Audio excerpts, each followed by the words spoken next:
Joanna Marie de Castro. And ngayon yung first mock evaluation ko. So, hindi ako kinakabahan sa totoo lang.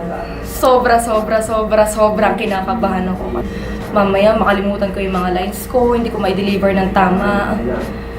Pero sana naman, in God's name, makapasa kami dalawa yung kasama ko sa evaluation na to.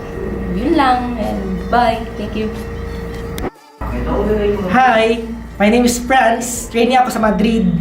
And now, mag-undergo ako ng aking initial evaluation. Ito, medyo kabado ako, pero but then, kaya ko naman dahil nag-undergo naman ako ng intense training. Ilang minutes na lang, magaganap na yung aking initial evaluation. So, wish me luck and God bless us all, guys. Bye-bye!